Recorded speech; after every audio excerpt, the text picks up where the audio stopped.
first step to, to action. This gives me hope. And to end the day on a positive note and looking towards the future, I'd like to introduce our closing remarks from Dr. Arvind Gyanchandani. Arvind, welcome. He's the Assistant Director of the new directorate at the National Science Foundation called the Technology, Innovation and Partnership, or TIP. And he comes from a lot of experience in academia and a deep understanding of public-private partnerships. And Arvind's going to talk about some of the initiatives that are already underway at the NSF so that we can build upon what we can do next in the cocktail hour. But since it's a hopeful note, it reduces some of the pain of being the man standing between the cocktail hour and this crowd. Thank you. Welcome. All right. Well, so good afternoon, everybody. Oh, come on. Good afternoon, everybody. There we go. If I'm gonna be the person that stands between you and cocktail hour, we have to make this a little bit lively along the way. So as you heard, my name is Arvind Gyanchandani, and I have the pleasure of serving as the Assistant Director for Technology, Innovation, and Partnerships at the National Science Foundation. So how many of you have heard of the National Science Foundation? Okay, that's great. Excellent. How many of you have heard of the new directorate at the National Science Foundation? Okay, fewer hands. That's kind of what I expected. So I am delighted to be here with you, and I'm delighted to be able to say a few words today about how we at the National Science Foundation, I think, intersect with the agenda and the discussions that you all have been working through over the course of the day today. In fact, I unfortunately couldn't be here for much of the conversation today because of some standing meetings at NSF that we had this morning and into the early afternoon. But I did peruse the agenda, I heard a little bit about it, and I will tell you that there is a lot of intersectionality between the topics that you've been discussing around IP, thinking through trade policies, thinking through a whole host of issues that I think ultimately intersect with NSF, particularly as we strive to build out public and private partnerships into the future. Now, I know I saw a lot of hands raised, but for those of you who maybe don't know NSF, the National Science Foundation is a nearly $9 billion independent federal agency. We've been around since 1950. Congress, in fact, chartered NSF as this independent federal agency to really support the frontiers of science and engineering, really every aspect of scientific discovery, technological innovation, and education as well. And I sometimes like to joke, we cover pretty much the entire waterfront except medical research, which tends to be the purview of NIH, big organization up the street from us, although we do partner with NIH as well. And we do this mostly through grants, cooperative agreements that we make to academic institutions, some to small businesses, some to startups as well. And we do this in large part because we want to be sure that the US remains a global leader when it comes to key economic sectors like artificial intelligence, advanced wireless, biotechnology, sustainable materials, semiconductors, and microelectronics.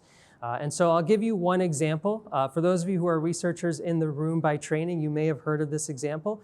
But if we take the AI revolution and where we are today with the AI revolution, right? If you go back to the 1980s and 1990s, that's really the genesis of the AI revolution that we talk about today. And so, for example, when you go home tonight and you log on to your favorite streaming service, pick your favorite one, I won't name any, and it recommends the next show that you should watch, right? That is based off of an NSF-funded investment back in the 1980s and 1990s on a technique called collaborative filtering that has now over time been improved and innovated and been adopted by companies in the private sector. And so in many ways, a lot of what NSF has done for 72 years of our existence has been to give rise to these sorts of discoveries, these sorts of innovations that have led to a steady stream of positive impacts on our world, on our society, on how we live, on how we are resilient, and ultimately on the nation's economic competitiveness and national security. But, and I think your discussion today really speaks to this, we can't rest on our laurels. And I would argue that we are witnessing a pivotal moment as we go about our daily lives today. Whether it's climate change or it's equity, which has been made apparent through the pandemic over the course of the last couple of years, the inequities in terms of access to healthcare, access to education, access to broadband connectivity. Whether it be critical infrastructure. We all saw what happened, for example, in Texas last year when a destructive winter storm blew through and knocked the power grid out. Regardless of the societal or economic challenge that we face, and those are just 3 examples, I think at the same time, our nation's leadership in critical technologies is also being challenged, right? So if we look at, for example, where we are in terms of global R&D expenditures, global R&D expenditures have tripled from 2000, when they were around $726 billion, to 2019, when they came in at about $2.4 trillion. Yet the US share of that has gone down. We're at 23% today, and we're outflanked by other countries, including one that you can guess that's at 29% today, right? And that rate of growth in some of the other countries that I speak of is steeper than the rate of growth here in the US in terms of the investments that we're seeing. And so as my director likes to say, while we don't have the top-down structures that certain nations force to get to synergies, what we do have here is an ability to be able to accelerate innovation by synergizing folks' ideas, thoughts, sectors, and by really trying to bring together an intentionality and an intensity. We have an opportunity here in the US to be much more tightly coupled as opposed to loosely connected. And so as we see these sort of challenges that we face, both in terms of societal challenges as well as in terms of key technology areas, we also bear witness to a changing science and engineering enterprise as well. So if I look around at different fields that NSF supports, the pace of discovery and innovation in those fields has dramatically accelerated over the course of the last several decades because of access to unprecedented quantities of data, because of access to sensing, access to analytical capabilities. When you talk to early career researchers, they come to work in science and engineering because they want to have a positive net impact on society with the work that they support. And I think this last point is particularly relevant to this convening, when we think about where the STEM talent is today that's going to lead to tomorrow's innovations, it's much more distributed, no longer concentrated in academia or industry even, but also at nonprofits, in civil society, at state, local, and tribal governments. And so we have an opportunity to really cultivate blended teams across sectors in a way that we haven't really seized upon up until now.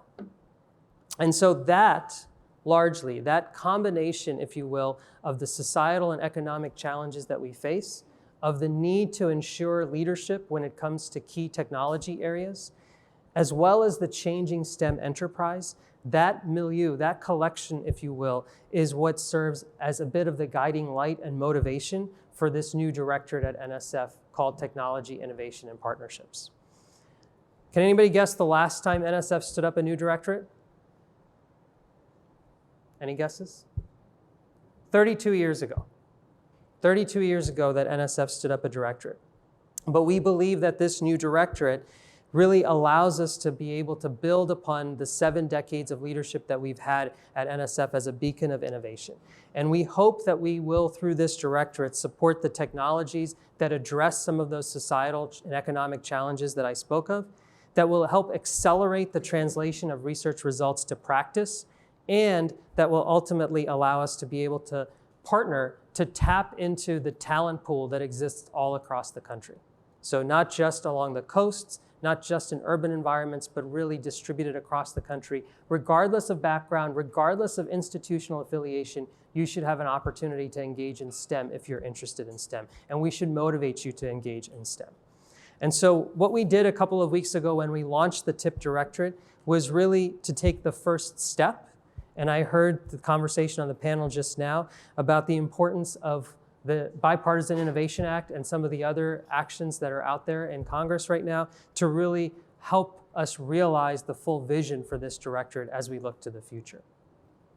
So at the end of the day, one important element for the TIP Directorate for us is this is a bit of a phase shift. For a long time, NSF has supported individual researchers, teams of researchers working on specific problems, fueling discoveries that have helped lead to breakthroughs for our lives. But that technology push, if you will, has served us well as a country. Great research, you then push out the results into the market. I think we have an opportunity here to flip the script a little bit and think about bringing in the users, the beneficiaries, the consumers of the research that we support to help shape and motivate the research. And that requires multi-sector partnerships. That requires bringing together not just academics, but also private industry, state and local and tribal, civil society, communities of practice, and so on. And I think that is something, as we think about shifting from a technology push to much more of a market demand, market pull type of force that helps inform and shape the research that we're supporting, that is something that's core to how we think about this TIP Directorate looking to the future. And it's also why, over the course of the last few years, we at NSF have really prioritized public and private partnerships, which have required us to think hard, long and hard, about issues around IP, a subject that you all were talking about today, in areas like the future of semiconductors, in areas like the future of advanced wireless, next generation wireless.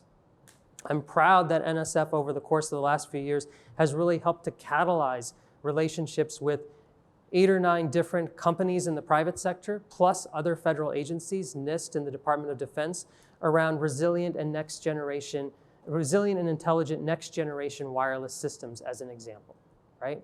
We support the pre-competitive fundamental research, but it can be informed by the activities going on in private industry. It can be informed by the set of use cases that are out there.